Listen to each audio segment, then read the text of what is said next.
पृथ्वीराज चौहान और मोहम्मद गोरी के 1191 में, तो उसको कहते हैं तराइन का प्रथम युद्ध। क्या कहते हैं? और ईयर कौन सा था? 1191। और इस 1191 में इस युद्ध में पृथ्वीराज चौहान ने मोहम्मद गोरी को हरा दिया। क्या हुआ? पृथ्वीराज चौहान ने मोहम्मद गोरी को हरा दिया। हराने का कारण और हारने का कारण क्या था कि पृथ्वीराज चौहान की उम्र अभी मुश्किल से 17 या 18 साल थी, और उसका जो सेनापति था वो बहुत ही योग्य था, और उसका बेटा भी, सेनापति का बेटा भी। तो ये तीनों मिलके बहुत ही मजबूत होते थे। तो जब पहली बार मोहम्मद गोरी की सेना आई तो ये तीनों थे युद्ध क्षेत्र में, और तीनों की पूरी सेना थी, और इन्होंने जो है जबरदस्त अटैक किया और मोहम्मद गोरी को क्या कर दिया? हरा। जब मोहम्मद गोरी को हरा दिया गया तो प्रश्न आया कि मोहम्मद गोरी के साथ क्या किया जाए। तो भारत में ये होता था कि अगर कोई हार गया, आपके शरण में आ गया, तो उसको छोड़ दो। और यही गलती पूरे भारत के इतिहास की सबसे बड़ी गलती साबित हो।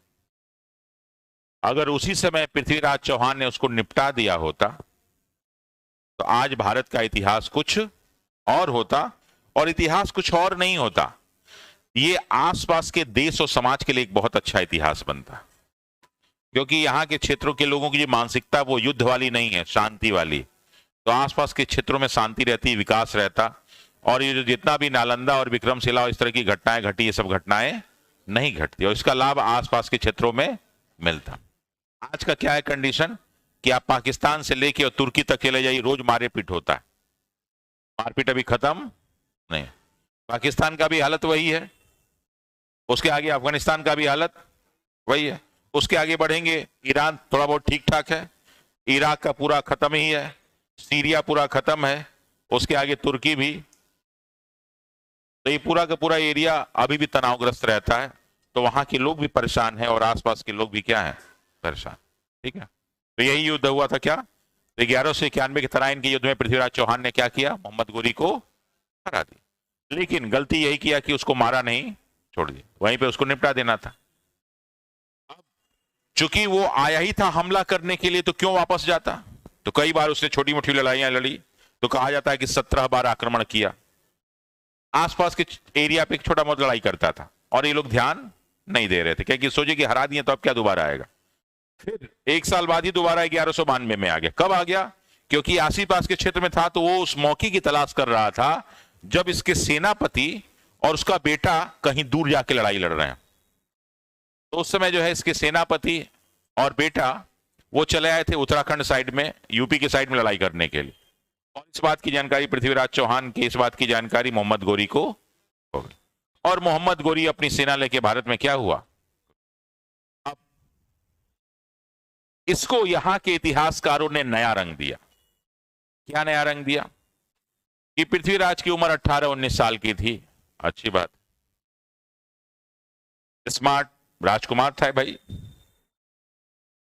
शक्तिशाली था, और हरियाणा के लोगों को देख लेंगे तो आपको स्मार्ट लगेंगे कि नहीं लगेंगे? हरियाणा वाला देखेंगे, पंजाब वेस्टर्न यूपी वाले, तो वो नॉर्मली आपको स्मार्ट लगेंगे। वहां पे स्मार्टनेस कॉमन। जैसे अभी क्या नाम है, ये जो भाला फेंकने वाला है, देखो किस तरह रहता है वो, फर्स्ट क्लास, बाल बढ़ा के एकदम हीरो की तरह रहता। उससे जब पूछा गया तो खुद ही जवाब दिया, कौन? सलमान खान, शाहरुख खान, हम लोग हीरो नहीं है, वही लोग हीरो हैं। वास्तव में ये सब क्या हो गए? नए हीरो बन गए, और हीरो हैं अभी। पहले छपता था, क्या छपता था? कि सलमान खान ऐश्वर्या राय से होटल में जाके मिले, रेस्टोरेंट में मिले, क्या नाम है, यहां मिले वहां। अब ये नहीं छपता है। अब भारत में क्या छपता है? टीना ढाबी ने दूसरी शादी की, होता है कि नहीं है?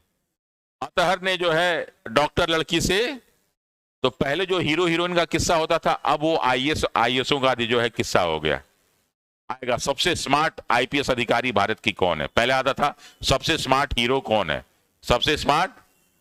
अब ये आ गया कि सबसे स्मार्ट आईपीएस अधिकारी कौन है, तो इंदौर का जो आईपीएस है वो क्या नाम है? सचिन अतुलकर। उसके आगे अच्छे अच्छे हीरो फेल हैं, और रियल हीरो है वो हल्का फुल्का हीरो नहीं है। जितने भी हीरो लोग हैं ना, उसके बारे आप बराबर अकेले, बाकी लोग हवाबाजी स्टंट करते हैं। ये स्टंट वाला ये अगर जोर से मार दे तो हमें लगता है कि बॉलीवुड के 99% हीरो तो अपने आप गिर जाएंगे, क्योंकि उस लड़के ने पढ़ाई भी की। अब पहले अटेम्प्ट में आईपीएस भी बनना आसान काम, उसके बाद भी उसने अपनी बॉडी को मेंटेन रखा, स्मार्ट बॉडी बना रखा। तो ये कोई छोटा मोटा, क्योंकि हमारे यहां अगर कोई लड़का पढ़ने लगा तो बाकी दुनिया का कोई काम, अभी तुम जिम जाके ज्वाइन कर लो ना, बन गई ले, हो गई काम। अब आगे कुछ होने वाला नहीं है। और गलती से कोई लड़की पढ़नी शुरू कर दे तो उसकी मां का ना ना ना ना, बर्तन नहीं धोना है, खाना होना नहीं होना। शादी की बात होगी तो फिर लड़की की माँ जो है कहेगी, लड़के की माँ, देखिए हमने अपनी बेटी को खूब पढ़ाया, बड़ा अच्छा किया, बैंक में नौकरी पा गई, क्या बड़ा अच्छा, लेकिन उसको खाना नहीं बनाने आता है।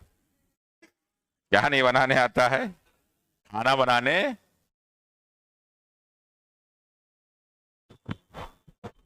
तो हम कहते माता जी बड़ा अच्छा काम आपने किया, बेहतर है कि अब खाना बनाना सिखा दीजिए, वरना मैं तो नहीं सिखाने वाला।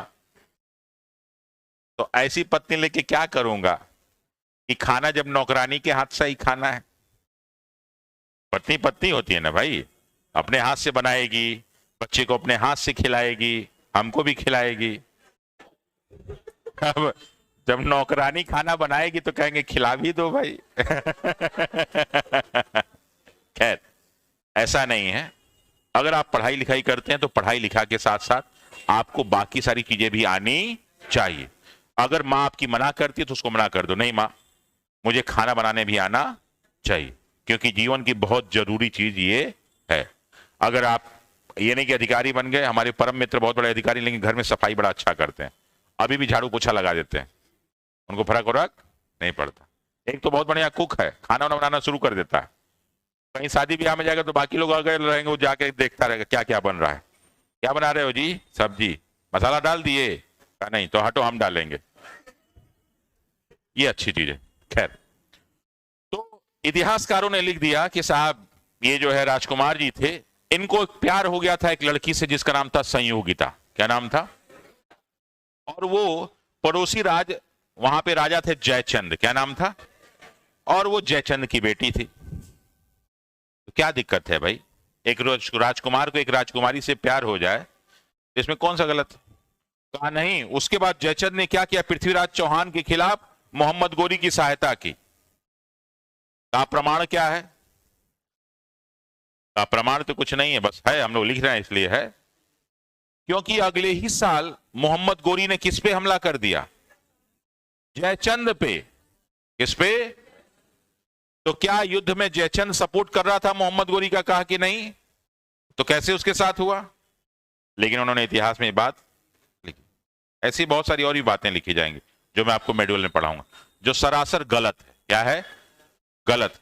और मैंने ऐसे कुल मिला के 25 प्रश्न भेजे थे अभी इतिहास बोर्ड को और राज्यसभा को कि ये सब गलत है और इसका मैं प्रमाण देता हूं, और आप लोग खोजिए कि मैं गलत बोल रहा हूं।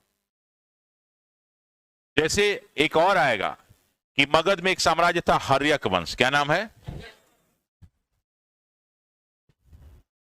और इसको इतिहासकारों ने लिख दिया पितृहंता वंश है। क्या है? जिसने अपने बाप की हत्या की हो, अजातशत्रु, ठीक है ना, पिता का हत्या किया। कहा हम इसमें यही लिखे कि इसी के समकालीन थे गौतम बुद्ध। क्या थे? गौतम बुद्ध को की जानकारी हमें तब होती है जब जेम्स प्रिंसेप लुम्बिनी जाता है और वहां के शिलालेख को पढ़ता है। क्या शिलालेख को पढ़ता है?